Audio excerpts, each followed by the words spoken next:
What's up, Warriors, and welcome to another episode of the Mental Health Movement podcast, Voice for the Voiceless. I am your host, Chris. I just wanted to, before we get into today's podcast, I want to express my thanks to all my listeners on the last couple episodes. Derek has been a really good guest. We had a really good conversation in two different parts that I felt like a lot of people either related to or felt his story a lot stronger than I thought people would, and I'm really happy of the reaction. I can't wait for you guys to hear the Reese episode. So today's special guest has been a game developer for over 30 plus years and has worked on projects with Capcom, 3DO Studios, and so much more. He is not only a fellow warrior, he has also come to talk to us today about a card game that he had created geared towards the mental health community. So please help me welcome Alex Jimenez. Alex, how are you, man? There we go. Hey, how you doing? Thank you so much for coming on today's podcast. It definitely means a lot to me to have somebody of your experience and, just I'm a fellow gamer. And when Dave had told me about what you did and, just everything that you've created, genuinely appreciate you coming on here. So thank you again. My pleasure. My pleasure. So to start off today's podcast, before we get into, the details of what you do, as a fellow gamer, first question I want to ask you is what got you into the game development? The most powerful force known in the universe, dumb luck. I was in in the Bay Area when a friend of mine came to me and told me that she had a friend at Capcom that was working on a Dungeons and Dragons game, coin op, but none of them there ever played Dungeons and Dragons. And yeah, none of them actually played the game. So as a result, TSR, which at the time controlled the license, was really fed up with them. And she suggested that I go in there as an advisor to show them how to play the game. And I did that. And then we had a big meeting with TSR, and the Japanese presented another concept, which they just hated. And I don't know what happened. Something snapped in me and I went, hey, I got an idea. Why don't we do this? And I set it up like a regular D&D game. And TSR was like, yes, that's exactly what we want. That's perfect. That's what we want you to do. We're glad you're on the right track now. And after the meeting, I felt bad because I wasn't supposed to talk. And I was only part-time anyway. And the head of the Japanese department, Mr. Hirao, when I apologized to him, he gave me this look, and now I'm going to keep the language as it was. This is a direct quote from him in his broken English. Oh, what the fuck you talking about? You save project, So he started talking in Japanese, and he grabbed a big pile of papers and books and notebooks, and he hands them to me. He goes, go, make game. And at the time, I had no idea. I'd never made a video game before, but as my wise grandfather used to say, don't let not knowing how to do something stop you from doing it. That's a wise man. Well, he was the wisest man on the planet. I quote him constantly. But yeah, so I told him I couldn't come into. He goes, well, start right away, start tomorrow. And I said, well, tomorrow's a Saturday. I don't have a card. I'm not an employee. And he's like, you're not an employee. And he turned to his secretary, put him on the fucking payroll already. And he took his card off, gave me his card, said, go make game, So, I just kind of landed. And 2 years later, we did this one. That was Tower of Doom, the first D&D Tower of Doom game we did. So, awesome. Yeah, that was. And that got, and then after that, I did Darkstalkers. And, I was on my way. I got hooked. I found that I really loved making games. It was so much fun. So I just got hooked and took it from there. I couldn't imagine walking into a field that you're just, so either really unfamiliar about like every aspect of it, and then just like say, you're a full-time employee and you're going to be making a game like the very first project you do. That's incredible. Yeah, like I said, dumb luck. It really was dumb luck. I just stepped into it literally, and had a small talent for it, and took it from there. And how old were you when you got that opportunity? That was in 1991. Wow. Oh yeah, that was a while ago. It was a while ago. So that's 32. I was 29 at the time, I think, 28, 29. So yeah, that's when I was a young man. Hmm. Back then we had 16 bits and we liked it. I love it. It's Yeah. it's incredible when you find opportunities like that, being at a young part of the world. I mean, getting into your 30s, they say we thrive our hardest when we're in our 30s and we find our passion around then. So to be able to, I guess, be in that position, and is that what kind of cup is that? So My God. yeah, I think like a mad scientist in his lab. it's an Erlenmeyer flask. Well, all of my stuff is glass. I use all my lab glassware for my drinking That's cups. That way I know exactly how much I'm drinking, And my wife can't poison me because it's clear. I can see. Hang on a second here. It was at 300 milliliters a second ago. Now it's at 350. What you put in there, um, but when you're able to find that passion at just such a young age and then stick with it for as long as you have, I mean, that's incredible because I feel like it's hard to stay in, I guess, stay passionate about something for so long in certain fields. I'm a married man, so Fair, I don't fair. think passion is something age related. And I don't think any person has only one passion. I think you develop multiple ones as you go through life, Right. and gaming has always been something I love because I'm a performer. I love to make people smile. I love to make them laugh. I'm from the East Coast, grew up on the East Coast, and I discovered at a young age when people are laughing with you, they're not punching you. So comedy became a defense mechanism for me, I love it. and it works. It really did work. So Brilliant. So just to follow up on that question, what has been your favorite part of being a game developer?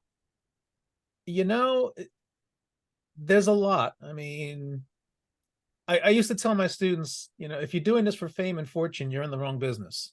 Okay. You got to do it.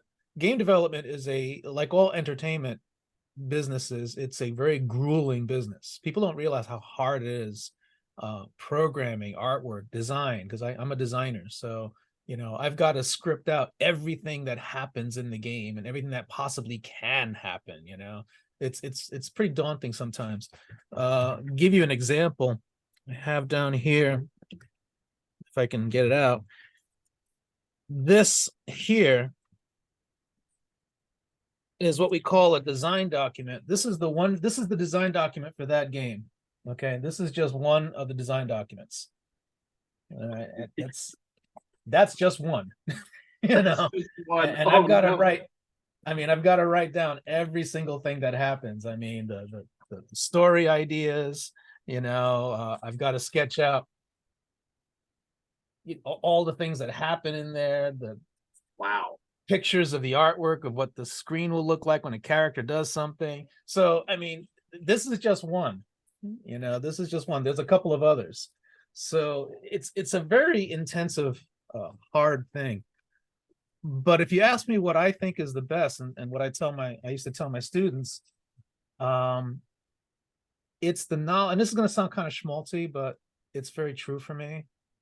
It's the knowledge knowing that my final product is going to make people happy. I the thought of, we're really busting our butt, but on Christmas morning, that kid's going to open up that package and freak out when he sees that game. He's just going to scream, yeah, and he's going to invite his friends over to play it with them, and they're going to play and they're going to laugh and they have a good time. That to me, there's nothing greater, that the knowledge that that's going to happen. If I can indulge 2 minutes on something that really puts it in perspective for me as a developer and designer. I was at a Comic-Con a few years back in, I think, 2010, and I did a lecture. I used to do a lecture for them, and I did a lecture on game development and whatnot. And after I was done, this young man came up to me. He's in his early 20s, and he wanted to shake my hand and really thank me. And I was like, oh, cool. I'm glad you like my game. He was talking about Dungeons and Dragons, the coin op D&D. And he stopped me and says, no, you don't understand. It's like, That game came out like 14 years ago already, you know. And he's like, when I was a kid, my mom and I used to go shopping every Saturday, and they used to have one of those D&D games at the supermarket. And my dad and I would play it. And my dad and I never really saw eye to eye. We never got along, but we would play it while mom shopped. You know, we'd sit out there and play this game while my mother did the shopping. It was the lesser of two evils, either going with mom shopping or playing the video game. He chose to play the game. And we had so much fun, and we talked about it all week at dinner, you know, and then we couldn't wait for the next Saturday to go back and try to take on the Black Dragon again, you know, or the Drow Lord. And for the next 2 months, because the game was there for about 2 months, he was like, every weekend, my dad and I would just hit that and play it and talk about it. And it was our common ground. We finally connected, you know, we connected as father and son. And it led to everything else. We just connected, and we got along, and we were father and son finally, you know. And he's like, that was so much for me, because my dad passed away about 2 years ago, and I'm my wife and I are expecting our first little one next December. And I was like, oh, that's great. And he's like, and you better believe we're gonna play Dungeons and Dragons, you know. And I had tears in my eyes. I was tearing up, you know. And I was like, he's like, so I just wanted to thank you. And I was like, no, thank you. You just justified my whole career, you know. Right. And that's when I realized what I really loved about gaming.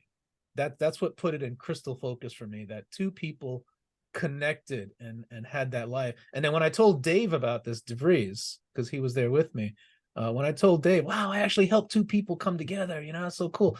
He looked at me and he smacked me. He physically hit me and went, you're an idiot. And I'm like, well, do you really think, after all the games you've made dozens of games, do you really think only two people were connected because of all the work you did? It's like, you know how many thousands of people probably got together because some stuff you came up with, you know? And I thought about that, and I was like, it never even occurred to me. But I did realize that's what I loved most about gaming. I still do. I still do. I love it when people tell me they played my games at a good time, you know, had fun, made memories. That made it all worthwhile. And that's what I tell my students. I said, that's what you're shooting for. That's what you got to get out of it. And you can't put a price tag on that either, man. No, no. I There's no remember standard. one time I was going out to go watch the sun go down. It was like a cooler night out, and I just wanted to go walk out by the docks. And my friend and I, when the sun finally went down, you know, there was no more colors to see. We were starting to walk back towards the car, and there's this kid standing to the right side of the docks. He turns and looks at me, and we lock eyes. I'm like, he looks familiar, and I'm not sure. And he calls me by my last name. He's like, Milson, and I'm like, it took me a second to register. I'm like, Copeland? He's like, what are you doing here? And I haven't seen this guy in like maybe 10, 15 years.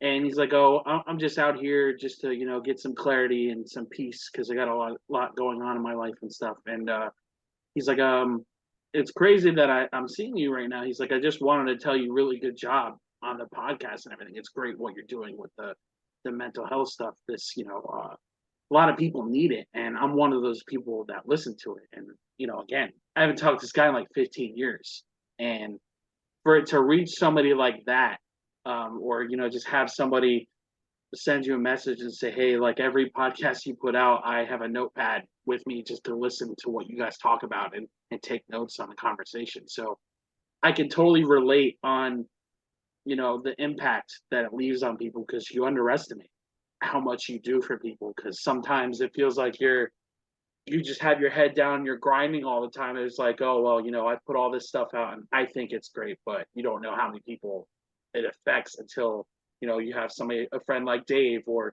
those two people that reach out to you and tell you how much of an impact you're making.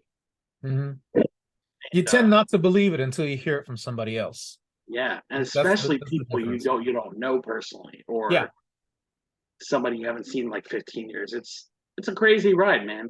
Um, is there a favorite project that you've worked on? Assuming the original D&D game that you worked on is one of your favorites. Yeah, well, that was my firstborn. So I mean, Right. that's the first one that I did from start to finish. There were a number of other projects that I was like, oh, here, we need you to write this, or we need you to write that. Um, you know, my three favorites of all, I loved D&D. Darkstalkers was another one that was near and dear to me because I love monsters and whatnot. I couldn't do what I originally wanted, which was the Universal movie monsters, which are my all-time favorites.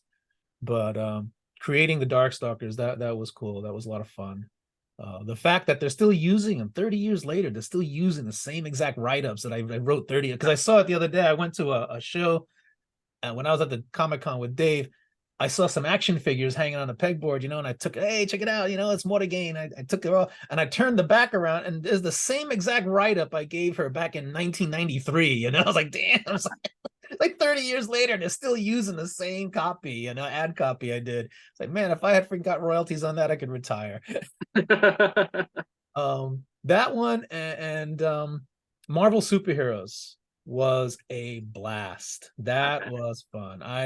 I got to get into the background with Marvel because we had done X-Men, and that was a big hit. And then next year we followed up by doing Marvel Superheroes, the War for the Gauntlet. We were the first ones to do the Infinity Gauntlet, actually, long Wow. before anybody else did it. We did the Infinity Gauntlet.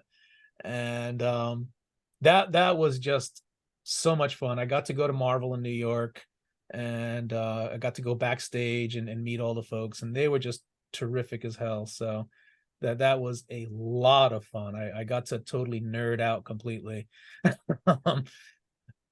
always found the Comic Cons are, they're always so much fun to see, either what artists are there or who people dress up as. Because, like you said, I'm a really big comic book fan myself. Deadpool's my favorite character. And I don't remember if it was last year or the year before. Dave was sitting next to a guy who illustrated one of the Deadpool comics that I have. And I remember walking up to him like I didn't know what to say. I was so nervous. I'm like, dude, I love your work. Like it's so good. And he's like, oh, I love your Deadpool tattoo. I'm like, oh, thanks, man. But I couldn't imagine working with Marvel. That must have been an incredible experience. It had its, trust me, it had its ups and downs on that one. We had a bit of a roller coaster on things because this was back in the 90s when Marvel was going through some rough financial spots. So they were very nice to us because we basically were we were giving them a ton of money for these things, and they were really happy with that. The thing that got me about best was I was there, and I remember at one of the meetings, Dana Mooreshead, who at the time was charge of that, and the head of the licensing was a real funny guy named Joe Calamari, really nice guy. I remember Dana turning and telling my boss, he goes, we love working with you guys because Alex is the only licensor that actually has read the comics. He knows the characters. It's right. Like he's a nerd making, and I was like, I'm a nerd living a nerd's dream life. Come on, it's like I've combined the two things I love best. Well, one of the two things I love best in life, which is comics and video games. It's like, this is awesome. And I had just done Dungeons and Dragons, which I really, really love. So it's like, I'm living the nerd paradise here, man. It's great. I couldn't ask for more. But yeah, it was definitely, it's a business. It's a business. You gotta do a little pull and take here and get what you want. And like I said, you want to make it so the players love it and like it. That's their thing. And the players all have their own different ideas of what they want. I mean, the last project at Capcom, and I tried to vote against it, and it turned out to be one of the most popular ones, and I was dead set against it, which was Marvel versus Capcom. I despised that. I really hated that. And it was not because the concept of the game was wrong. I thought that was a cool idea, doing a crossover like that, but they picked the wrong ones. The list I sent them is I wanted street level heroes. I wanted Moon Knight, Captain America, Daredevil, Luke Cage, the street level characters, street level heroes versus the Street Fighters. That to me made sense. Moon Knight versus, Rue would have been a good fight. But the ones they took to me didn't make sense. It's like, I don't care how skilled Chun-Li is. She can't karate chop the Hulk. That just isn't going to work, Right. Let's be realistic, folks, so. I would probably be in the same mindset. Like, yeah, this doesn't make any sense. I kind of felt like that with DC versus Mortal Kombat. Yeah, that was another one. But at least for that one, they had the excuse of, oh well, they're taking kryptonite pills that make them super strong and tough and whatnot. And I'm like, okay, sure, whatever. Right, You know, right. if that's what you got to tell yourself to help you sleep at night, fine. You know, I I do was so bad remember. playing the game. I do remember one of my ideas was to have a Marvel versus DC. And I floated that to them. So let's do a Marvel versus DC. I think that'd be so awesome to have Captain America versus Batman and Hulk versus Superman. That would be cool, you know.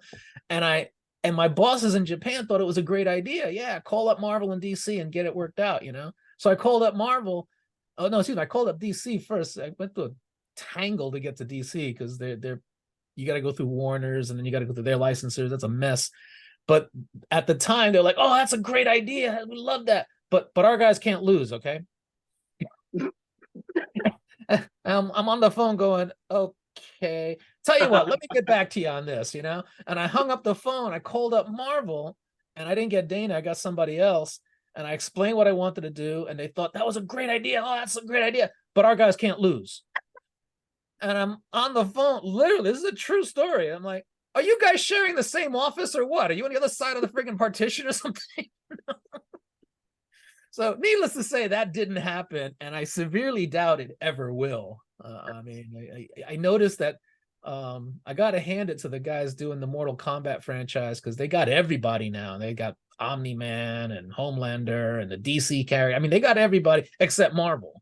Right. You know, they got everybody else, and so that tells me that it'll never happen. You know, the companies are just too big to let that happen. I've always found it interesting that in the world of how technology is and as crazy as it is, that we've never even gotten like any kind of a hint towards like anything Marvel DC. Like, and like you said, I don't think it'll ever happen either. But well, they did do the Marvel DC comic book a few years back. They did do that one, and they've had like one shot things once in a while, but I severely doubt we'll ever see a video game or a movie, especially that ever even remotely touches on that. Right. You know, and maybe that's for the best because they really are two separate universes. Stan Lee once said that the difference between DC and Marvel, and I agree with him, is with DC, you have gods who are trying to be human. And in Marvel, you have humans that have been given the power of the gods. And they're trying to balance that out.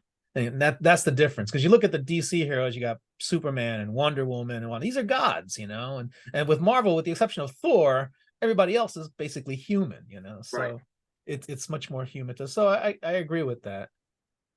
Yeah, I mean, I've there was a conversation that we had. I believe I don't remember the other gentleman that Dave was on the stage with, but somebody was bringing up the Marvel DC argument as well, and I remember making a comment, and I said, I think the biggest difference between Marvel and DC is I feel, and this is just a personal opinion. I feel Marvel does a better job at storytelling than DC does, because at least from a movie perspective and the comics that I've read between the two, I just enjoy more what Marvel puts out opposed to what DC has put out. And I think it's because of the quote that you mentioned from Stan Lee, because you got gods trying to be human, and then Marvel is a completely different animal. Yeah. I think they both have their strengths. I think, obviously Marvel's got them beat on movies.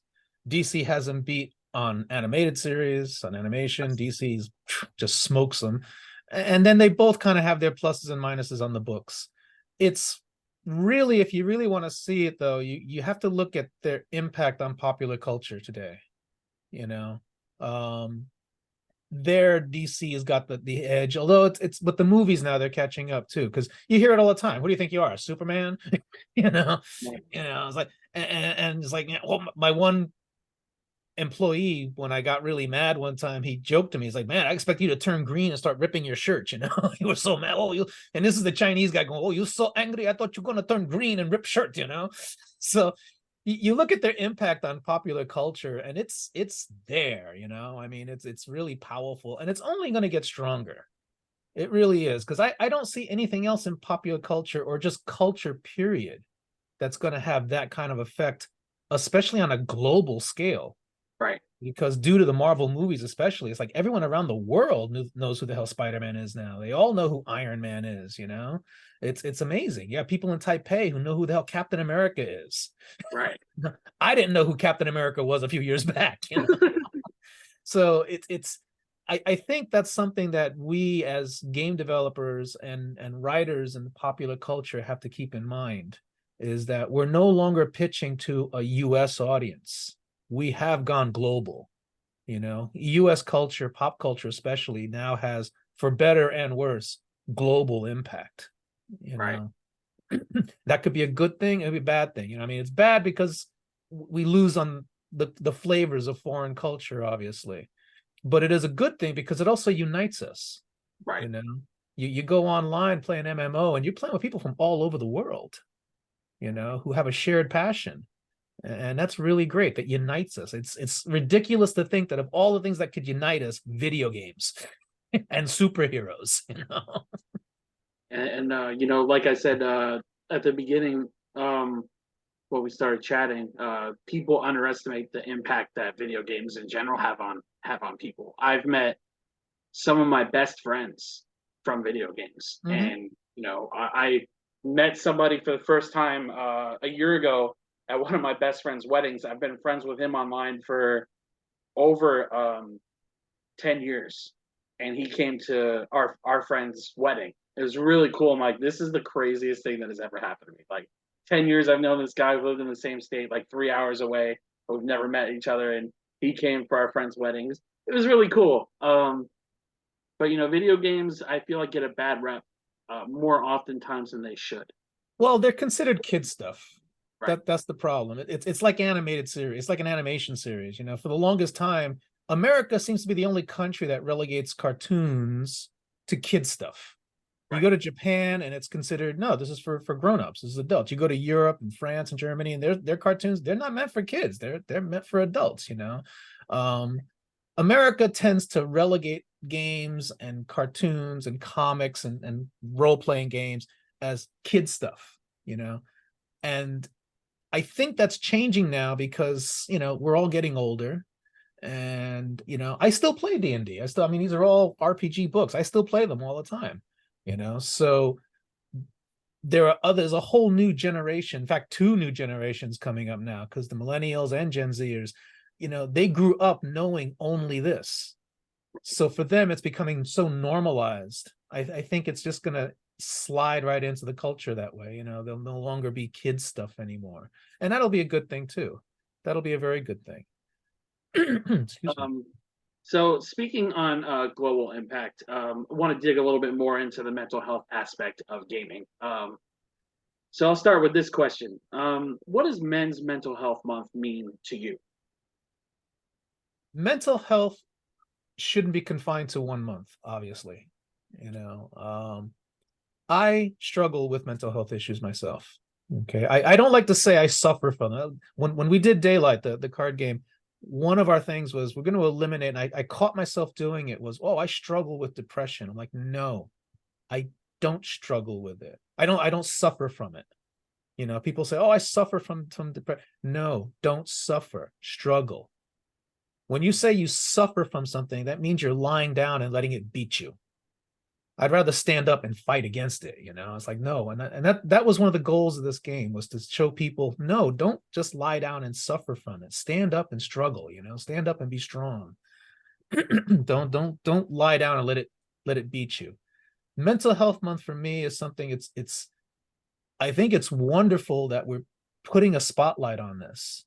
And it's not a spotlight of shame anymore. It's not like, we're going to give you guys a month, just like Black History Month. We'll give them 1 month, and for the rest of the year, we'll treat you like crap. It's like, no, this is different now.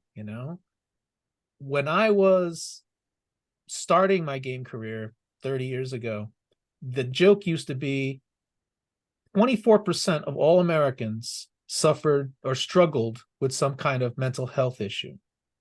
And the joke used to be, the next time you go out with 25%, that's 1 out of 4. So if you're having dinner with 3 of your friends and they seem okay, it's you. Now the number is completely reversed. last I checked, when I first started doing this, 73% of Americans struggle with some kind of mental health issue. That's 3 out of 4 of us. You know, so now when you go to dinner with 3 of your friends, you're probably the only sane one in the group, you know. So I think it's really wonderful that we're elevating 1 month special to, you know, point this out. But it really should be something that we keep forefront in our minds at all times. You know, we can't switch off our mental struggles. Right. It would be wonderful if we could. You know, I struggle with depression and bipolar. You know, I've been diagnosed with both. And I hear people who go, "Oh, it must be great to be bipolar because then you get all that work done and you can relax for a little bit and get all that work done," you know? So it made me so frustrated. I got so angry that I actually used that for one of my cards, one of the cards of Daylight, which is for bipolar. And I wrote the caption, you know, each card has a caption written by a person who has it. And the caption for bipolar is, "I don't switch on and off. I rev until the engine blows." That's bipolar for me. Yeah. That's bipolar. It's like, if you ask a bipolar person, that's what it is. It's not off, on, off, on. You just keep going until you blow, and then you've got to rebuild the engine from scratch. Right. And it's a long, hard struggle, you know? It's this long, hard thing to put that back together again. Absolutely. There's a comment I really want to highlight that you said, delegating it to 1 month. And, you know, I have mentioned this in previous podcasts that I've done. I've spoken to it about my therapist. I actually had a session with her last night, just, you know, kind of talking about, you know, how it used to be taboo to have these kind of conversations.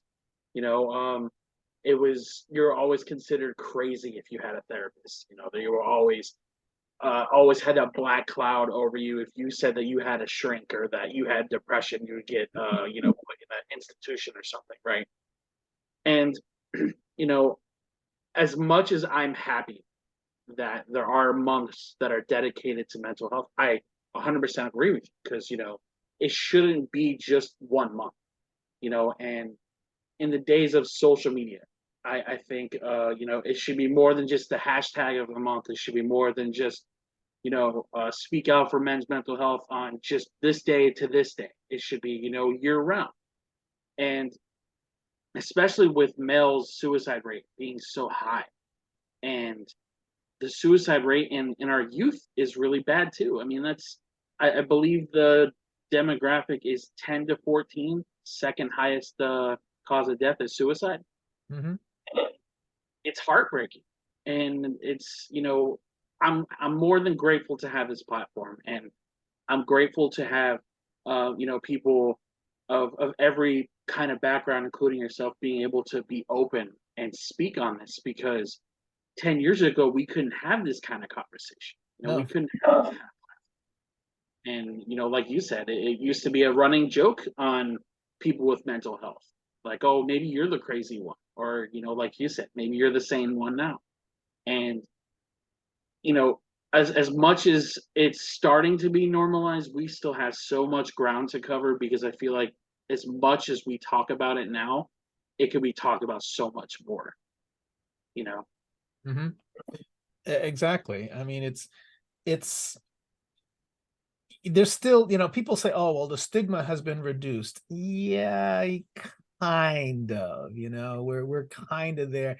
It's sort of like, you know, it's like anything else where it's like, you know, publicly, yes, but there's still people, you know, and it still makes them so uncomfortable that they're sort of like, "Oh, that's very nice that you're getting help," you know. Mm-hmm. And they'll give you all the platitudes of, you know, "Oh, it takes a strong man to know when he needs help," and, "Oh, that's wonderful." And the minute you turn your back, they're like, "Wow, we always knew he was a little nuts," you know. You know, Yeah. or even worse than that is like, you know, people are like, you know, they'll do anything for attention, you know. It's like, Yes. I hate that. And Me too. the other one that gets me is, which actually inspired me to do Daylight in the first place, was I got so sick of people who, you tell them, "I struggle with depression," and it's like, "Oh, cheer up.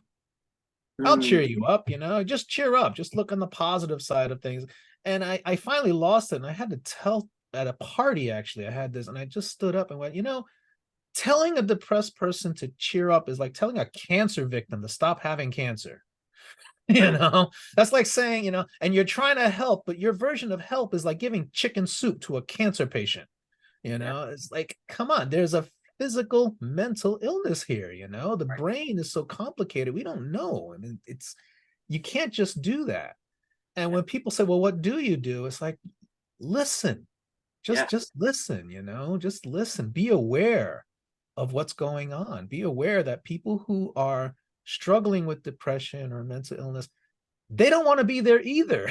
you know it's that horrible realization you make when you struggle with mental health issues, and you get help. You make that horrible realization of, oh my God, you mean to tell me the calls are coming from inside the house?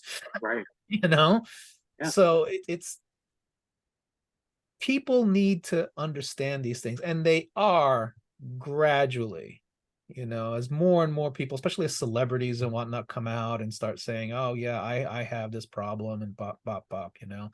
um the problem being, though, is mental health. And I think this is why I have a little problem with the monthly thing, is mental health issues cannot be put into a box. That's There is no one box for mental mhm. health issue, Yep. because like the brain itself, it's so complex and so multifaceted. It would be like trying to put the ocean into a 2x2 box. I mean, it's just by hand. you Right. know and I think that's what prevents it from getting the exposure it needs, because it's just too big. Right. It's too big. It's as And varied as each individual person.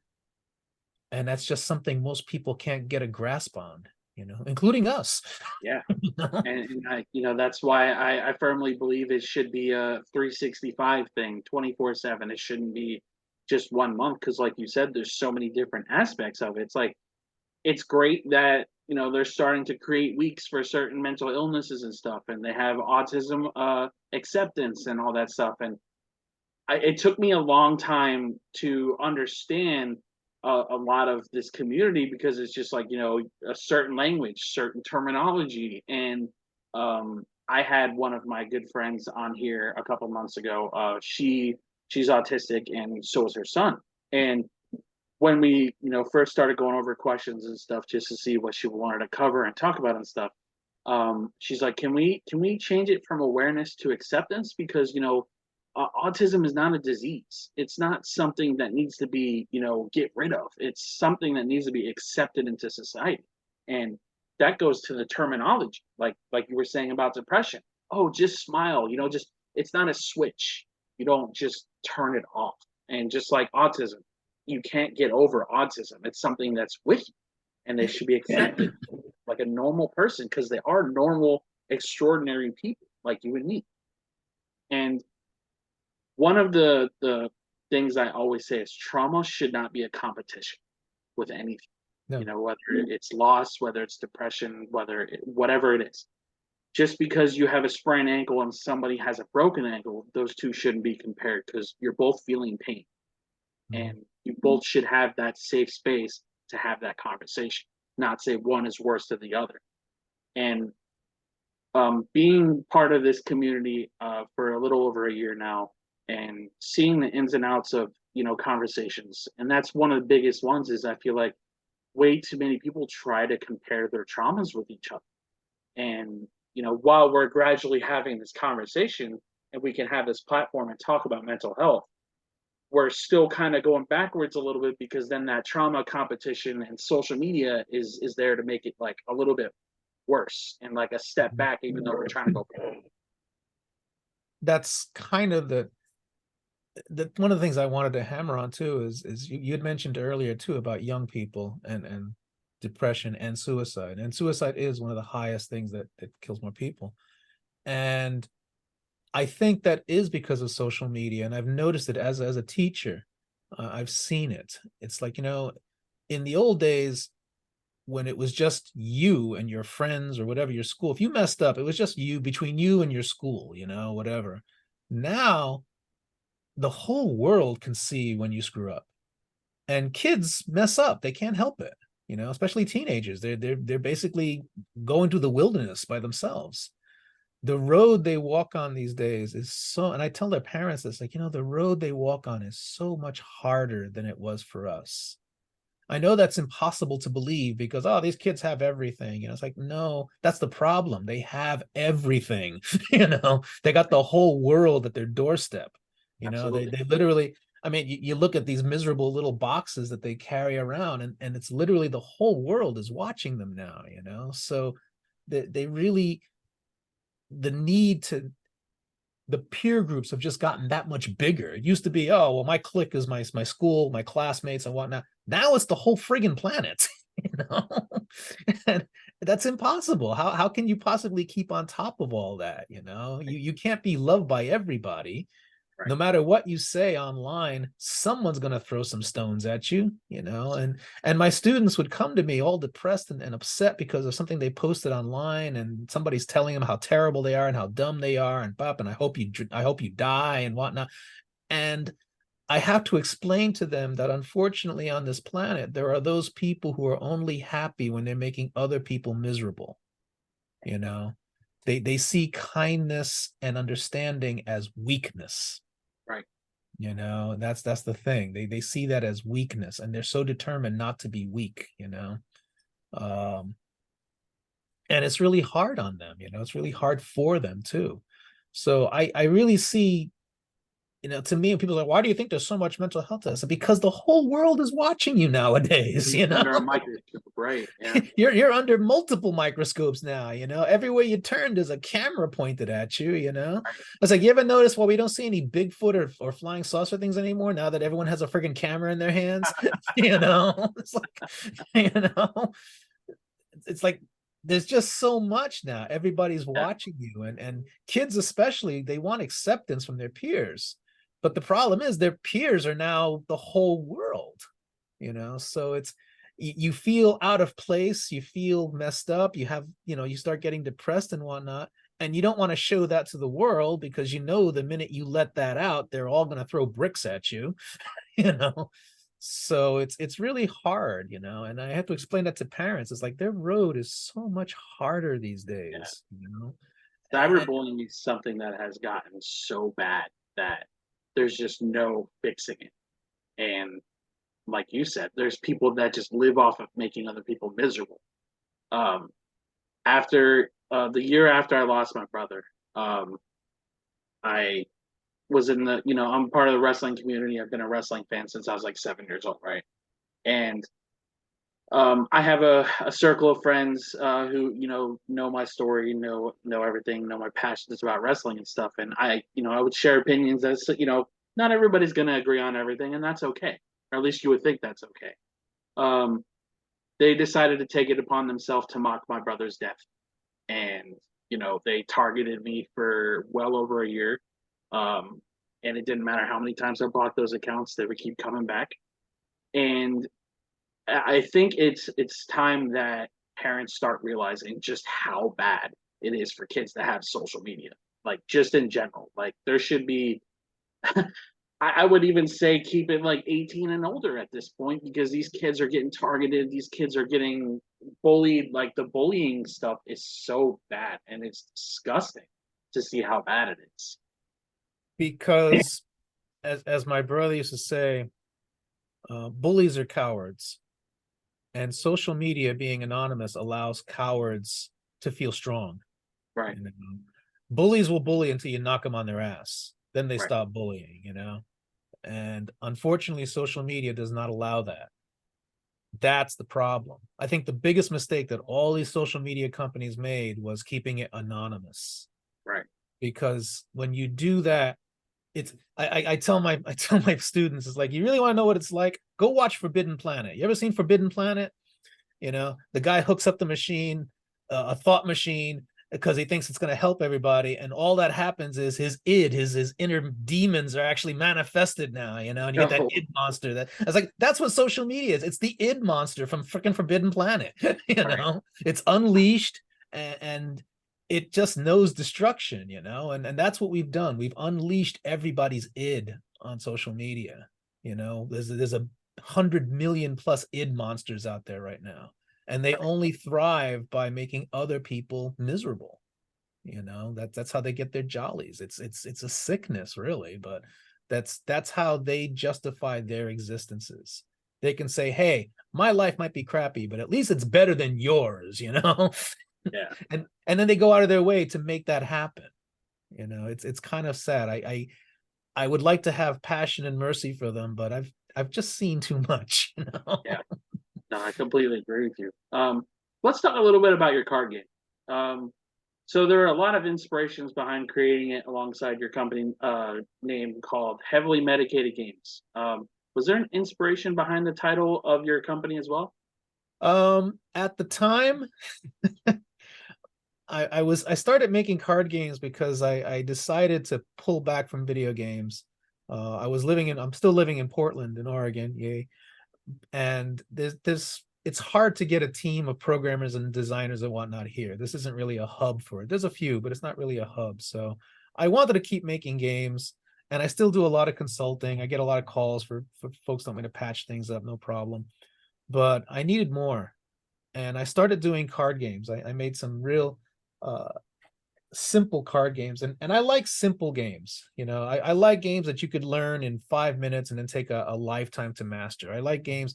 I made the first one I did one called Gangster Theater, and then I followed up by making one called Creature Feature, which is based on old movie monsters from the 30s and 40s. I got all these old movie monsters from 30s and 40s, and it's a real simple game to play. It takes you like 5 seconds to figure it out, and then you can play it.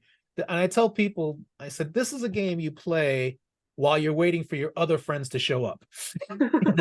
It's like you're waiting for your friends. Mick's going to be 10 minutes late. Damn. All right. Oh, here, break this up. We'll play this for a few minutes while we're waiting for him.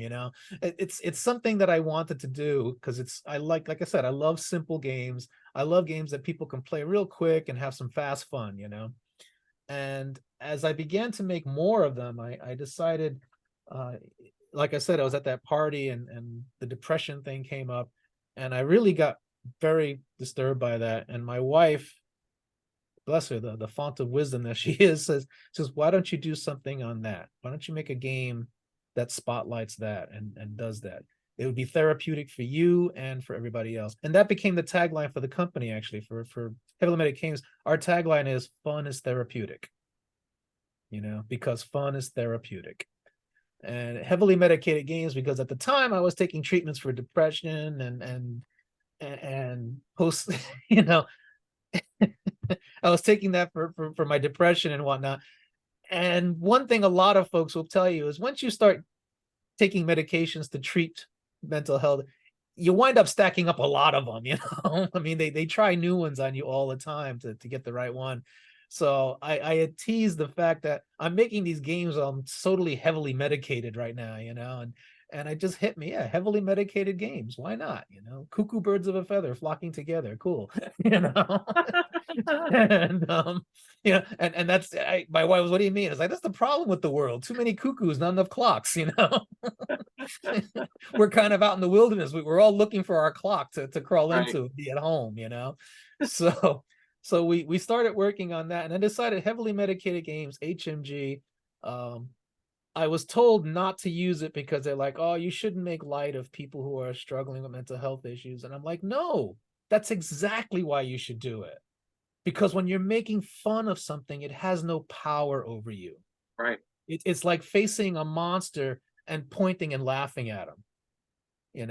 It's like I'm letting that monster know, you seem to be under the impression that you frighten me. Right. It's like, no, I'm a married man. Trust me, I know horror stories, okay? It's like, you're threatening to drag me down into hell after being married to my wife all these years. Hell would be like Club Med. I tell folks, and I get this all the time. Aren't you worried about this? I'm like, what, are you kidding me, man? Sending me to hell would just be redundant. So yeah, Heavily Medicated Games is my attempt to let people know, don't be afraid of this. Be respectful, sure, but don't be afraid. Laugh at it. Once again, my wise grandfather, the one thing no bully can tolerate, being laughed at. laugh at you, because mental health is a bully. It strikes you when you're feeling down and piles on top. So laugh at it, point and laugh, and let it know. Let mental, it's like, no, depression, you do not frighten me. I will overcome you. I will fight you, and I'll be okay tonight. And you can't be cured from it, but you can just look in the mirror before you go out, you go to that party or whatnot, and said, I will not be afraid tonight. I will not be afraid. We're going to be okay. And that's all it takes. It's so simple and yet so hard. It's rough. There's two acronyms or like abbreviations of fear that I like to, just to apply, because you mentioned being afraid of mental illness, and just like the struggles that we go through, and viewing it as a monster. Face everything and rise, which is a play off of the Papa Roach song, and false evidence appearing real. I think both of those hand in hand are so powerful, when it comes to like mental health stuff, because like the things that you're afraid of, it's because it's unknown, and it feels like it's stronger than it really is until you go to face it. And once you face it and you're in the middle of it, you overcome and you rise out of that smoke a completely different person. You're battle tested, essentially. Yeah. My grandfather used to say, I'm going to quote him again: fear is a good advisor, but a very poor ruler. Listen to him. You're the king. Listen to your advisor, but don't put him on the throne. Don't let him rule. You should listen to your fear, but don't put it in charge. And that's kind of the way I live my life. Is like, I acknowledge my fears. I'm like, yeah, what do you think of this? And I'll listen to your advice, but I'm not going to put you in charge. I'm still the boss at the end. Like it. I would have loved to have met your grandfather. He was the wisest man on the planet. I think the only tribute I can really give him is the fact the things he taught me when I was 14 are the things I still remember crystal clear today. And he would do it in such a joking, fun manner. He loved to laugh, and he loved to make people laugh. And he would slip these little lessons to you without you realizing it. I mean, he his one time we were making sandwiches in the kitchen, and he said to me, Alex, good advice is everywhere. You can find good advice everywhere. You just have to keep your eyes open. There's good advice all over. I can find good advice in the refrigerator. And when I challenged him to do so, he opened the door and he pulled out a jar of mayonnaise. And he goes, and he looked at the lid. He goes, right there, look at that. And he showed it to me. I was like, what is it? That was like an expiration date. He goes, no, right here. Keep cool, but do not freeze. Great advice. Wise man. Very wise man. Like I said, the wisest man on the planet. So let's talk about your card game now, because that's the meat and potatoes here. And so you have it titled Daylight.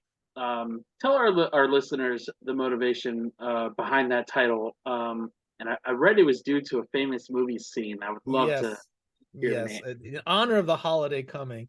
I was watching the 1933 version of Frankenstein, the original Boris Karloff one. And there is a scene in Frankenstein which just punched me just right. It's when they first see the monster.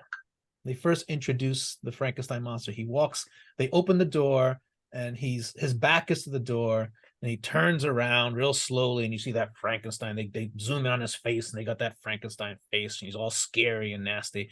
And he walks into the room, into the laboratory area, and they open the skylights.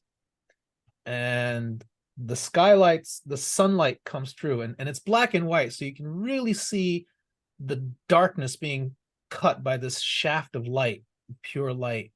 And he steps into it, and he sees it, and he holds his hands out to it, to the light, and he's trying to grasp it. He sees this light, and he's trying to grab onto it. He can feel it, he can see it, and he's trying to grab it.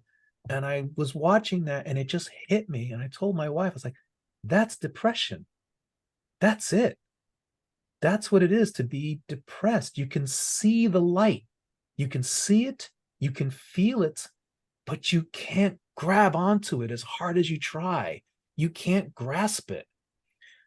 I was like, oh my God. And then later on in the sequel, there's a scene where they capture him and they have him chained to this chair and the light's coming through the window. And he has just enough, when he can just move his arms just enough that he holds his hands out to the light and he keeps them there and he puts it on his face. It's like water. It's like he's refreshing. He's trying to rub that light. He's trying to grasp it and rub it into himself, that life-giving light. And I saw that and I teared up because I'm like, that's it. That's exactly what it feels like. As a person who struggles with depression, that's what I feel. I feel like I can see that light and I can feel it, but I can't grab it and pull it into me. All I can pull in is the darkness. And then when they close the window, when they close it and he's surrounded by light again, he's confused. And he turns to the doctor and he has his hands out like, where did it go? Help me. He's looking for help. And I always sympathize with Frankenstein for that reason. I never felt he was the quote unquote monster. It's like the monster was the guy who made him. And in fact, I used to tell my students, one of the things I told my students was, I want you to read Frankenstein, read the original novel. I don't care if you use Cliff Notes or what, but read it. And when I was asked why, parents asked me why, why did you make them do that? I was like, I want them to realize that Frankenstein is not about a big clunky monster. Frankenstein is about responsibility and what happens when you don't take it. The doctor does not take responsibility for his creation and it turns bad. Just like in life, I don't care what you create, whether it's music, writing, or a child. Anything that you create that you do not take responsibility for turns bad. Right. That's what happened with social media. People don't take responsibility for it, so of course it's going to drift into darkness.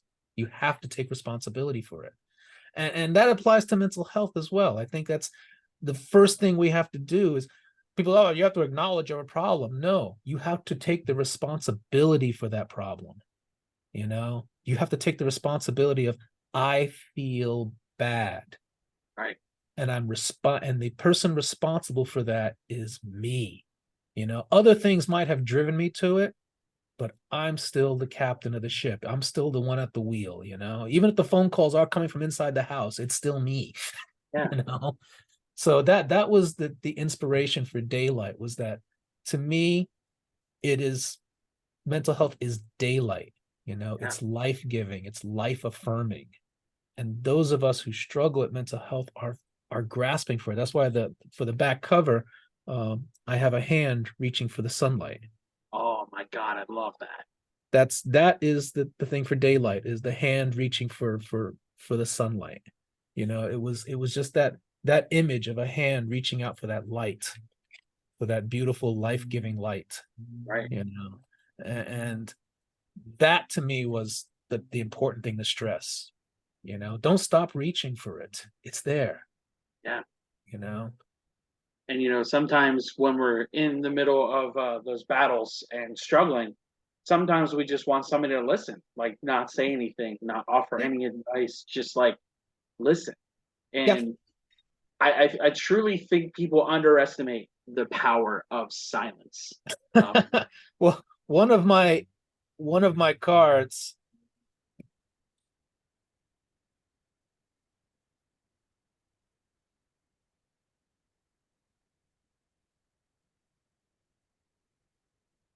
Fortunately, we have another form of madness here, which is a leaf blower. But one of my cards was inspired by my grandfather, which was the card for things that help us are pets. Right. I put pets, and the caption for that was one of his quotes, which is, sometimes the friends that help the most are the ones that say the least. Love that so much. Because pets are therapeutic for us. They don't say anything, but it's like your dog. He accepts you for what you are. He doesn't care. Right. They don't care. They just accept know. Right. They just know, and they accept you. You Yeah. know, they don't need to talk to you. They don't need to say anything. They just got to be there and listen to your problems, you know? Right. And to touch on that, when people say that they're there for you, and oh, I'm here if you need to talk or something like that. I feel like most people in just our society in general are so used to replying to everything.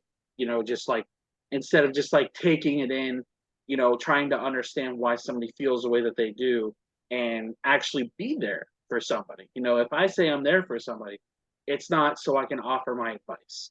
It's not so I can tell you what you should or shouldn't do. It's if you need someone to listen, I won't say a word. You need a hug, I won't say a word. I don't, Mhm. if you don't want me to. If you ask me for advice, I'll give it. But so many people offer unsolicited advice. So Because much. people don't know how to react to that. Because Right. they genuinely, a lot of them genuinely do want to help, which comes from a place of caring. That comes from the heart, which is great. That's why you'll hear all the time, oh, if there's anything I can do for you, what do you need? What do you need? What can I do for you? Well, first of all, take the I out of that. Okay. Don't tell your friend, hey, what can I do for you? Call them up and say, hey, let's go grab some dinner. Let me take you out to dinner. You can relax, have a meal, things like that. Even if it's just pizza, let's just go and grab a pizza, sit down and relax. You know, uh, I always tell folks that's what you should do. Don't leave it on the person of what they need. If they Yeah. knew what they needed, they would be doing it. Right. It's like, don't say what do you need. Say, hey, you want to go grab a pizza? You wanna do that. If you really want to be bold, take a quote from Dr. Fraser Crane. The best line of that whole series: "I'm listening." He used to always, that was his tagline, and it was perfect. I'm Yeah. listening. Hey, I'm the doc. I'm listening. That's all it takes. Right. And yet, that's the hardest thing to do because people, they want to fix things. They want to get in there and help and fix. And they don't realize the best way to help is just to listen to it, just to hear, or even not even to listen. Sometimes we can't. One of the reasons I made this game is because sometimes we can't vocalize what we're feeling. Sometimes we can't put it into words. Right. It's hard to describe an emotion. It's like for Daylight, we did, this is the prototype deck. We have artwork and the caption, like we have an artwork picture and then a caption, both of which are done by people who struggle with that particular thing, Right. or in their words. This game was a chance to let people who struggle with mental health issues explain it in their words and their pictures. If they can't do words, pictures. Yeah. It's easier. It's designed to be a window. And I say this in all honesty, it's a window for those of us who struggle with it to look out, and for people on the outside to look in to see what we're feeling. This is what we feel like. This is what's going on in here. Because, I would love it if I could just go, come on in. Right. I've tried. It doesn't work. All that happens is my brain gets cold. I really want to do that. But, yeah, come on, step inside. I would love if we could do that. But we can't. Right. And sometimes you can't express it in words. Sometimes it's just, hey, let's go grab a pizza. Let's go for a walk and I'll hold your hand. Just hold my hand for a few minutes. Just give me that feeling that there's a human out there that's going to be my shield if I need it. Right. Absolutely. I definitely I wish it was a little easier to talk to people about what you're going through sometimes. That's why I have my therapist. um, but if I have my really good friend Caleb, he always asks me how my therapy sessions go. Sometimes they'll be really open and talk about it, and then sometimes I'll tell him I need a week to digest it because it'll be a really heavy session. I'm just not ready to talk about it. And sometimes it's just like I don't want him to reply if I'm going to tell him how those sessions went. There's certain things that I shared in those sessions, and I remember one of the first things that I talked to my therapist about was my two attempts. I attempted at my life when I was 14 and attempted again when I was 28. And both of which times was in the care of somebody who is very narcissistic, and I had an abusive relationship with it. It was with my mother.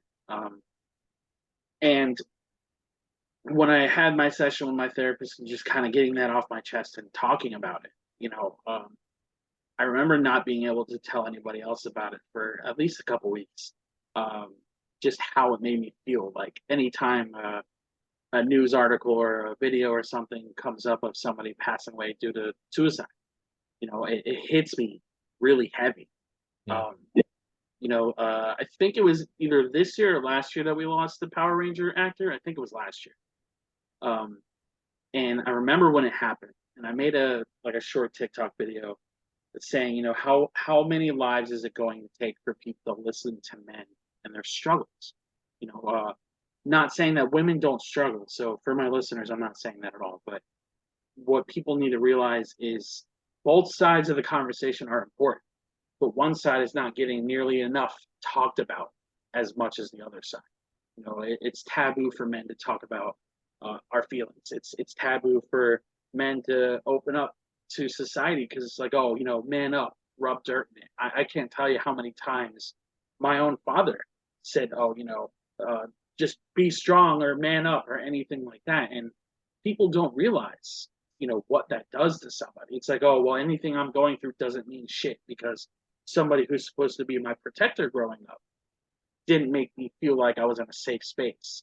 Right. And, fast forward 2023, and we're still having this conversation of, men, we can talk about it a little bit openly now, but, like we said earlier in the podcast, we still have so much ground to cover. Yeah. For me, it was the loss of Robin Williams because I was a huge fan. I've met the man. He was awesome. And when I found out, and I understand why he did it. Yeah. I understand why, because he saw the illness coming and he knew what it would do to him. And when you got a brain like his malfunctioning like that, it would have been, I don't even want to think about what he could have and would have done, because his brain was so over the top as it was to lose that. Yeah. But it still punched me very hard in the gut. And it still does to this day. It still haunts me because he was a wonderful guy. And Yeah.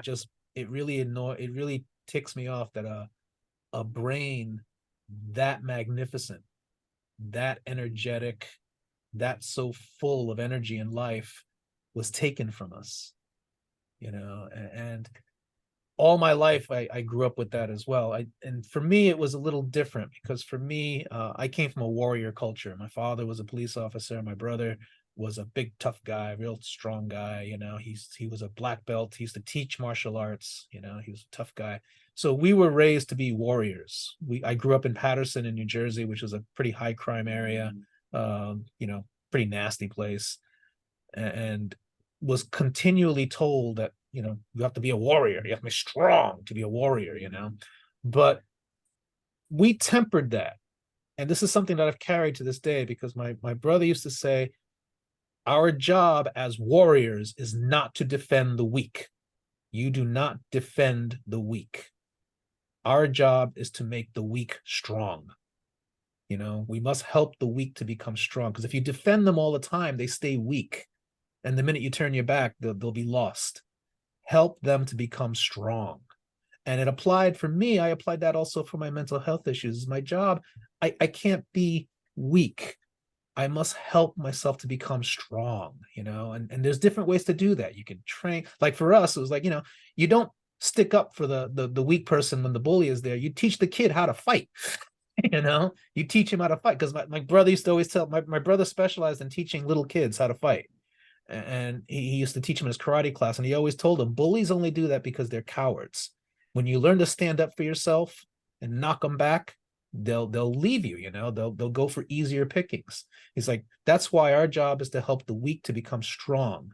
and help other people who are weak to become strong. Help them to learn to fight, to trust themselves, to have that confidence, because when we all do that, when everyone is strong, the bullies will go away. That's when they'll be gone. He used to tell me, never try to save the world. Because I'm not trying to save the world. I'm just trying to keep my corner of it clean. If I keep my corner clean, that'll inspire other people to keep their corners clean. And when we do that often enough, guess what? The whole world is cleansed. Right.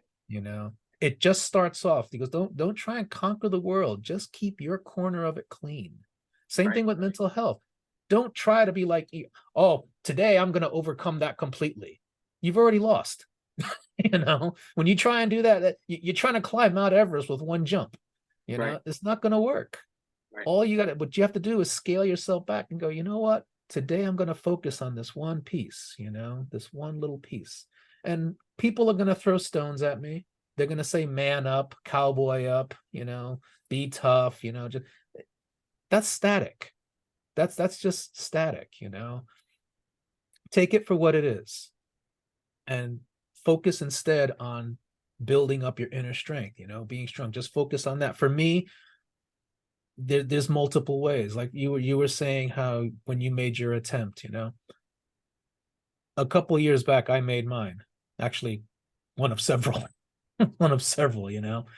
and I had to catch myself when I was reaching for my self-destruct switch. Now I'm a poet. I have a dagger that I was going to use, I figured that'd be a poetic way to go. And then I saw the picture of my friend, my best friend, her daughter. I keep her picture right here at my computer at all times. She's such an awesome person. She just started college. I've been with her. I've helped raise her since she was a teenager. And we've always had fun. We've always laughed and sword fight. And she's a nerdette, so we do comic books and comic cons and all the rest. And we just did Zatanna and Zatara for Rose City Comic Con. I was Zatara and She was Zatanna. It was great. And I caught myself as I had my dagger in my hand, just as I was about to do it. I saw her picture there on my computer, and I thought to myself, this voice came into me and said, Alex, when she finds out what you've done, what will be the look on her face? Visualize what will the look on her face be? And I visualized this, okay, I got it. It's like, now, honestly, if anybody on this planet had made her get that look, would you not go out and beat the crap out of them? Literally, if anybody else on this planet made her get that face, would you not stand up and run over there and just beat them senseless? Right. And I went, yeah, I would. Then why are you so special? Why do you get to do it? Why do you get to do that? And I'm like, I guess I don't. That's right, you don't. But what do? I still feel this way. It's like, balance it. Just balance it. So I have that very same dagger. I took it and I took a copy of that picture and the picture of my wife, and I tied them together. And I have them on my drawer. And every time I reach for that dagger, I've got to look at both their pictures and think, do you really want to do that to them? That's not fair. That's selfish, that's not fair. So, I mean, that's my therapy that I use on that one, and it's a little thing. It's a little thing, but it works. And I think that's the key for mental health, especially for a game like this. It's like, you don't need to try and cure yourself overnight. Give yourself the time to do it, and do it in little bites, just one day as it comes. Yeah. Before I get to the next question, I just really quick want to say thank you for sharing that vulnerable part of your story. My pleasure. Excuse me for just a second here. Yeah. Hang on, I gotta let somebody in over here. Okay, yeah, it's you.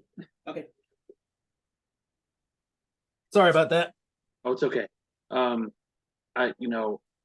To be able to share that vulnerable of a story, and as a man, thank you, genuinely, thank you so much. But you see, that's just it. We shouldn't be afraid to share that kind of stuff, right? Because that's the stuff that gives you strength, right?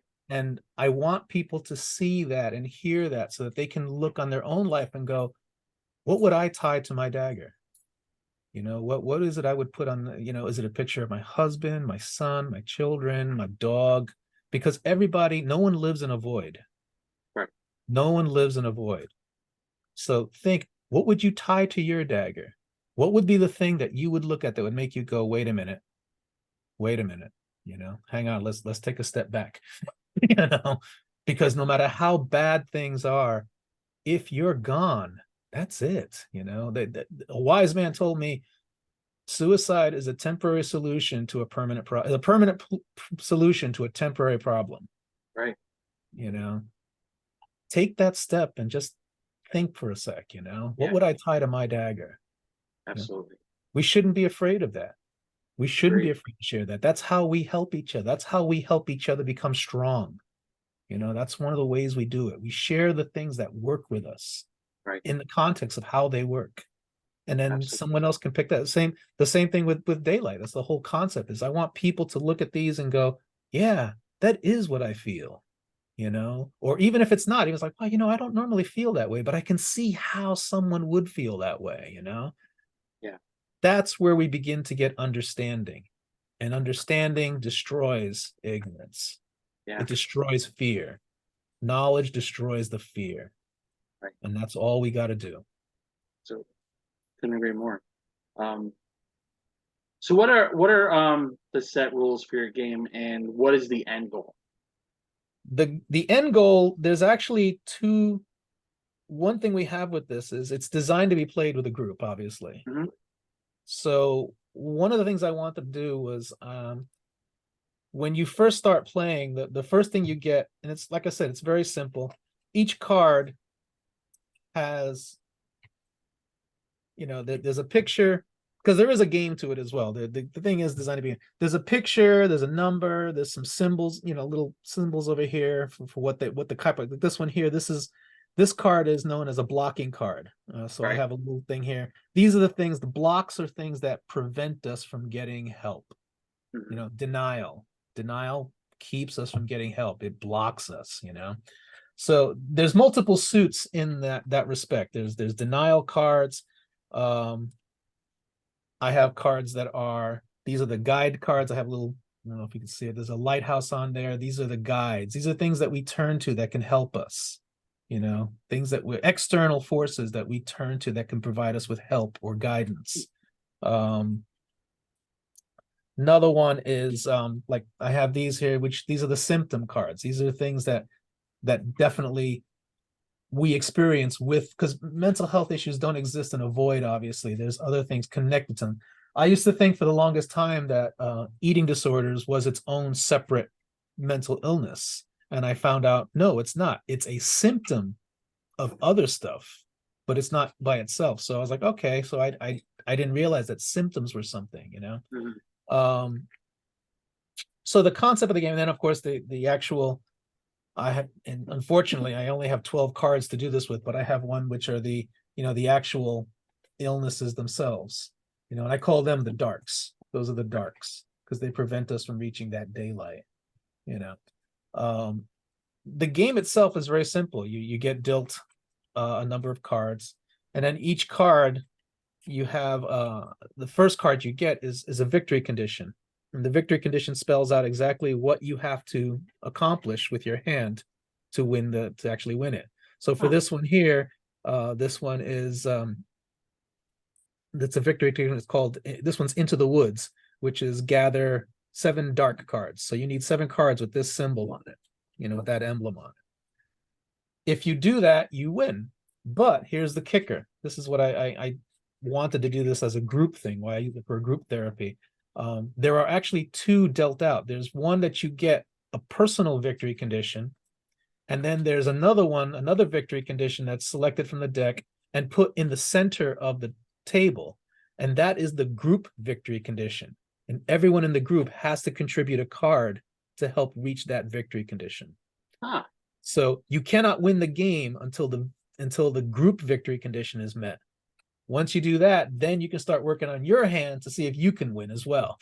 So you cannot win until you contribute to the group victory. And this is something that Perfect. came up when I started doing group therapy, because I noticed there are people in group therapy that they don't talk, Right.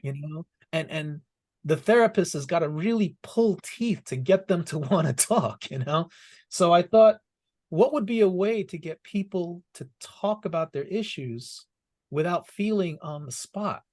And that was the genesis of the game itself, is because a game is something that puts people in a relaxed state of mind. If you tell someone, okay, we're going to do group therapy, we're going to do this and this and this, people put their shields up, because we're not supposed to talk about these things. So you put your shields up, you filter yourself, you don't say everything that's on your mind, you kind of coax it a little bit, things like that. Sometimes you'll make a breakthrough, but some folks are just so guarded and so shielded, they have a hard time overcoming that.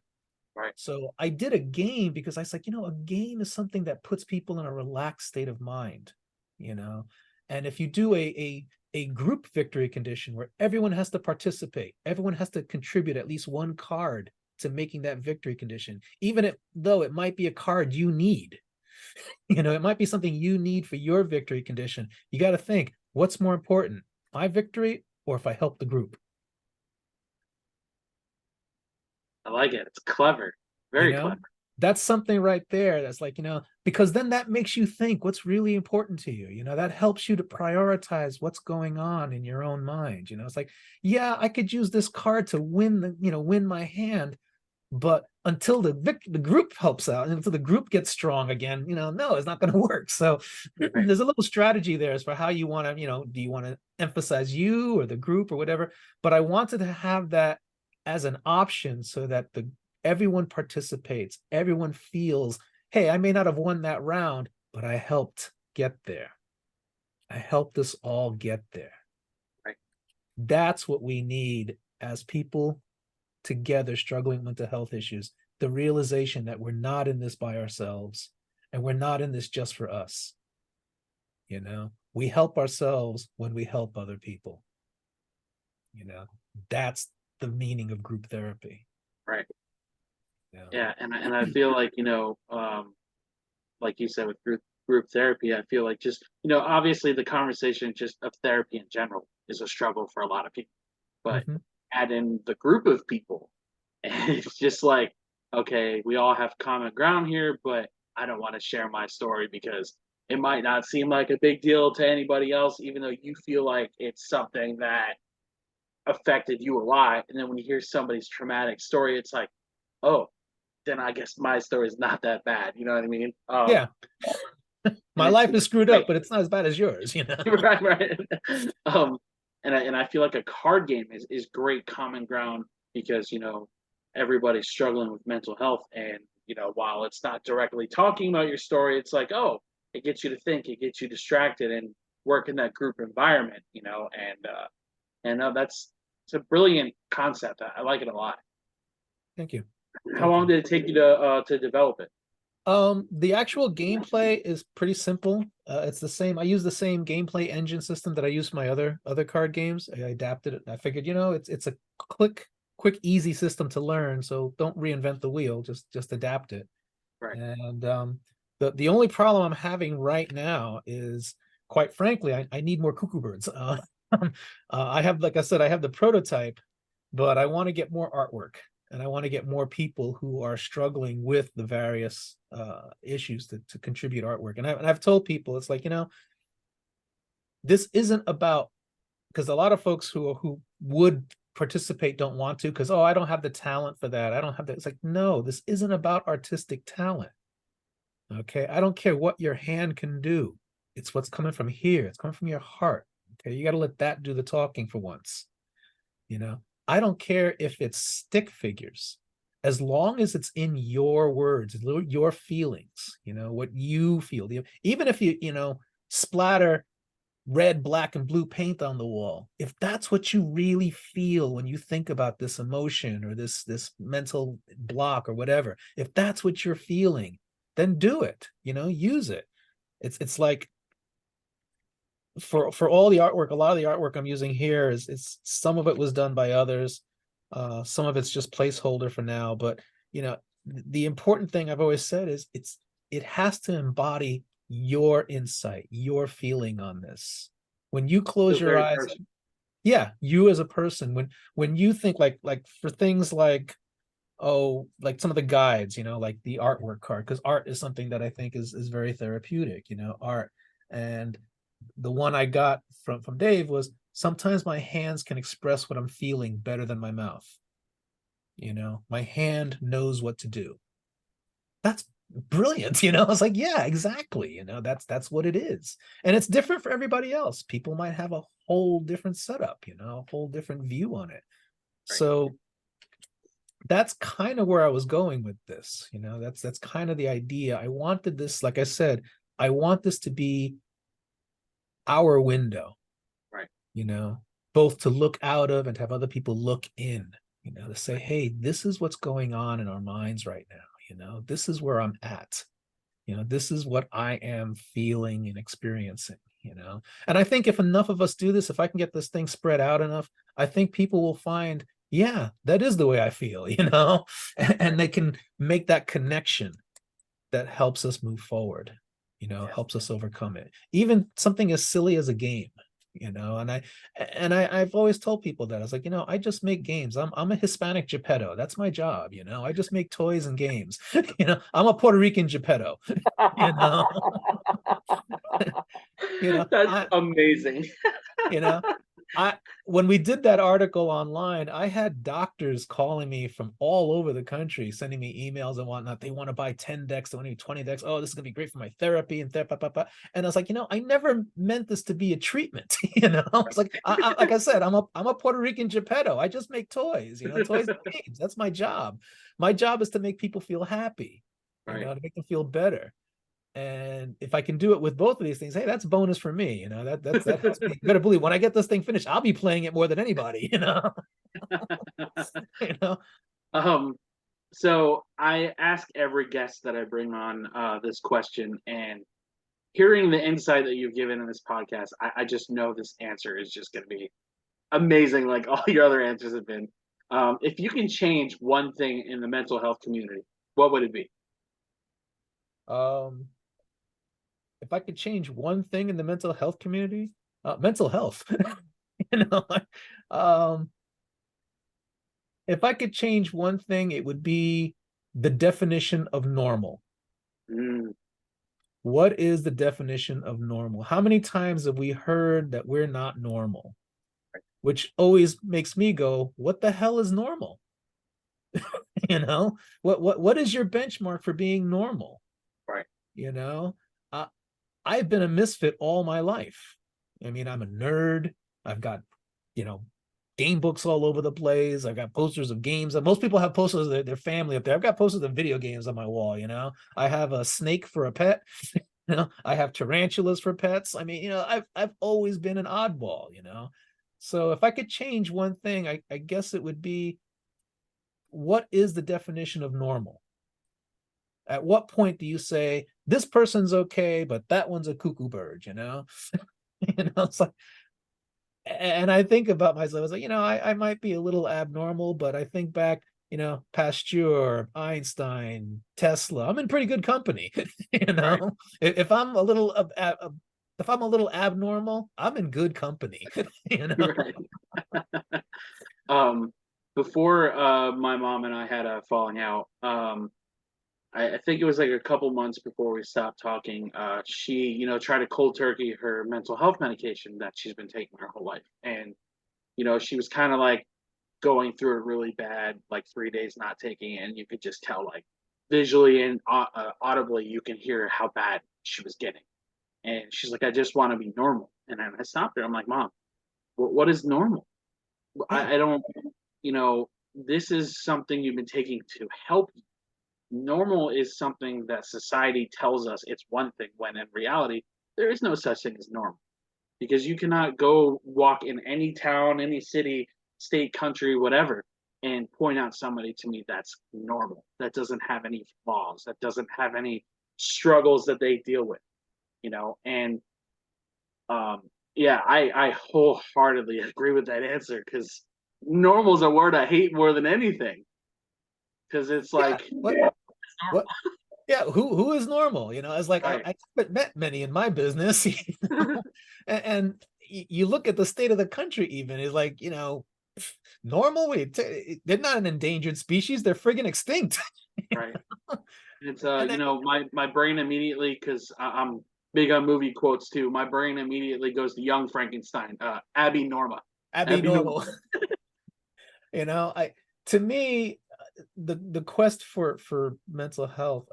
I'll use my favorite movie quote on that is Men in Black, which was when Okay. Kay tells him, 500 years ago, everyone thought the world was flat. 50 years ago, everyone thought man would never reach the moon. You know, Today you just found out there are aliens throughout the universe.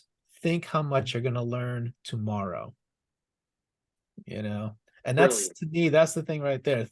Always catch yourself at the end of the day. And I do this all the time. It's like, just look back on what you learned today, you know, and then think how much smarter you're going to be tomorrow.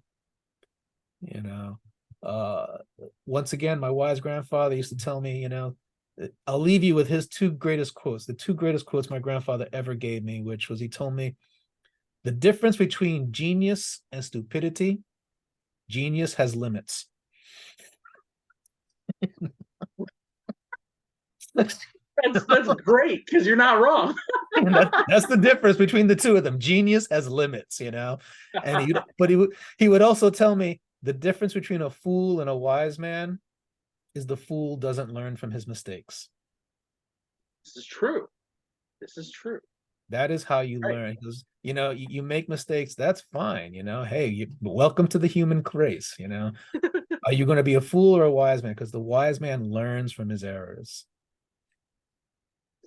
Um, since you left us with those two quotes, at the end of every podcast, I'd like to read quotes, based on whatever topic, and today being video games. So, or well, just gaming in general, and the therapy feeling of gaming. Um, I have two quotes here. One by I think it's by Lilla Pace, and it goes: "Sometimes life is like a video game. When things get harder and the obstacles get tougher, it just means you leveled up." Um, when I first read that quote, I was just sitting there, searching for a quote that I feel like everybody can relate to. I've been a gamer pretty much my entire life, and it's been something that has helped me get through a lot of the dark times in my life, right? And I definitely feel like, once we get older, and finances start getting harder, or relationships start getting a little more difficult, you always find a way to get through it no matter what. And you know every time you overcome something, you accomplish it, you feel like a completely different person. And I feel like in that healing journey, you're shedding toxic skin and you're leveling up, becoming a new person. So I thought that was a really powerful quote to bring in. And the second one that I had um, was from the Elder Scrolls V, Skyrim, and it goes, "What is better, to be born good or to overcome your evil nature through great effort?" And it was I'm probably going to butcher this name, but it's Parthenox that says it. Um, and the way that I interpret this quote is, as a human being, we all have flaws. None of us are perfect in any stretch of the imagination, right? And I feel, like you said about kids can make mistakes, and they learn from them. And I feel like as human beings, as we're growing in our teen years, 20s, 30s, 40s, etc., you learn from all the mistakes that you make. And you either right those wrongs with the people that you burned, or whatever may have happened. And you learn from those experiences, and you become a better version of yourself. Instead of being given the tools of the kingdom, you earn those keys. You earn your way into being a better person, to be that beacon of hope for all those people surrounding you. I struggled a lot as a kid. I was bullied a lot in school. I was very to myself. Always had headphones. Always had long sleeve jacket on. I didn't really talk to anybody. Getting older, and after my attempt and going into high school in my 20s and stuff, I started realizing, like, okay, there's a lot of things that I want to express and I still don't know how. This is when I was still, giving my mom chances to be in my life and trying to, give her the benefit of the doubt. A mother's supposed to be there, to love and care for you. And unfortunately, that came with a lot of toxicity and a lot of, rough patches in my life with her that, unfortunately can't be repaired at this time. After my second attempt, the person who saved my life that night was my brother, who I lost. He called me the day I wrote a suicide note on Facebook, and I deleted it like immediately because I didn't want that attention. I just, I wrote it. I had the means. I was going to do it and everything. And he called me and he's like, "Hey, man, I just wanted you to know that I saw what you posted. I saw you deleted it right away, and I just want you to know that I love and I care about you so much, and want you to know that I'm here and I care about you.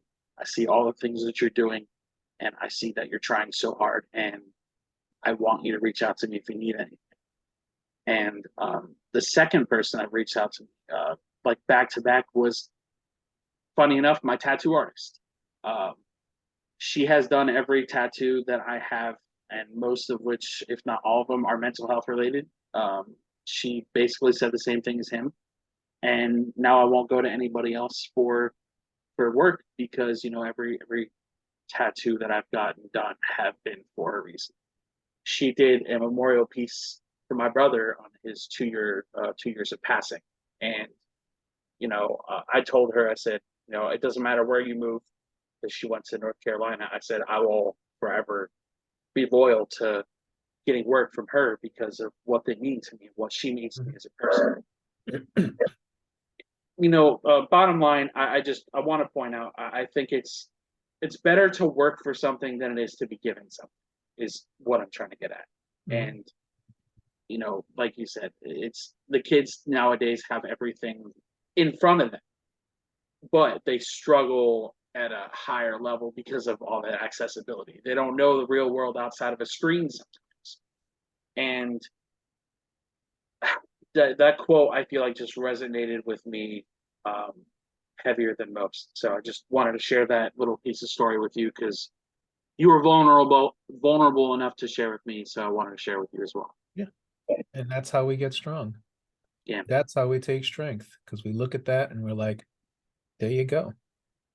There you go. You're not only are you not alone, but you're in good company. Yeah. Well, I think Franklin was the guy who said a man who stands alone is in bad company. And that's very true. We're here. There's a reason why we're social animals. It's a survival tactic, and that applies to mental health as well. We're social creatures. It's a survival tactic. And if I have to use a cheap little game to help people realize that, I'll do it. I'll do it, whatever it takes. Whatever it takes. I'm not fussy about the method, as long as it's done compassionately and humanely. My dad was a police officer. He used to tell me that the three senses are the secret to being a good cop. You need three senses: sense of humor, sense of compassion, and a little common sense. And I think that applies to life itself. That's what Absolutely. It takes to get through life. A little sense of humor, a little compassion, and a little common sense. That's all it takes. There's no great secret to that. There's no great mystery. Right. It's just how you utilize it. So sorry, man, to cut you off. No. So with that, before we wrap up here, where can all our listeners find you on social media? We have a website for HMG Studios. It's me trying to keep it up, and I'm not doing a particularly good job of it because it's just I'm a technophobe. I hate technology. Right. I am a total neo-Luddite, and I despise computers with every fiber of my being. And before you jump in there and say, you make video games, I'm like, you know why I make video games? I make video games so that every time I defeat an AI opponent, it causes the computer pain. With every enemy I zap, I'm like, "Ooh, was that your sister? Ooh, yeah, I hope that was your cousin. Oh, first girlfriend, gotcha." That's how much I hate these damn things. Was that a Men in Black reference? No, On that's the- from me. That's my personal feeling. That's an original one, I despise computers. If I could leave your viewers with one thing is, if they would like to contribute artwork or whatnot, if they'd like to do a card, I've got plenty of cards left to be done. I have the complete list of all the stuff that needs to be done. Like I have the titles for everything, self-harm, self-imposed exile, confusion. That's one of my favorites. I mean, if they would like to, give them my email, because that's going to be quicker to get me than anything else. Definitely. They can have my email. They can email me. um I can't pay a whole ton of money because I'm not a wealthy guy. I'm so broke I can't even pay attention right now. But you know I can pay some. If they want credit for it, we can do that. We could put their credit on the card. If they want to remain anonymous, that's fine too. But if they would like to contribute a card, or if they have something they want to speak up on, that, yeah, just let them know that we'll take submissions that way, as long as it's in a digital format and I can put it on a card. That's it. Definitely. We're not soliciting any cash or anything at the moment right now. And like you said, things work better when you do them yourself. So I'm doing this out of my own pocket, which is Right. a pretty shallow pocket these days. But you know, like they say, money talks. All mine says is goodbye. But yeah, money and I, we're not on speaking terms right now. But yeah, just give them the email. Tell them if they would like to contribute. We have the different categories on there. They can contribute whatever they would like. They can ask me for a list of available cards, and I'll send it to them. And my only requirement is the artwork come from you, that you do it. No AI generated art, please. This is a game about human heart, not computer heart. um I don't want to use any AI generated art for that reason. And the caption has to be something that they write. Right. It's something from their words. This is mental health in our words and our images, to show the world, to build that window. So I'm asking for folks to help me build that window. you know Yep. I will definitely make sure to add your email and the link whenever I do upload this. And just again, want to say thank you so much for being on this podcast today. I think this has been one of the best conversations I've had. My pleasure. It's been a lot of fun, and best of luck to everyone out there. Normally I say best of luck to you. No, best of luck to all of us, because we need it. Yeah, right. We need it. And keep reaching for the daylight, folks. It's Absolutely. there. And Even on a for our listeners, thank you guys again for the support as always. Till next time, be gentle with yourselves. Much love, guys. Take care.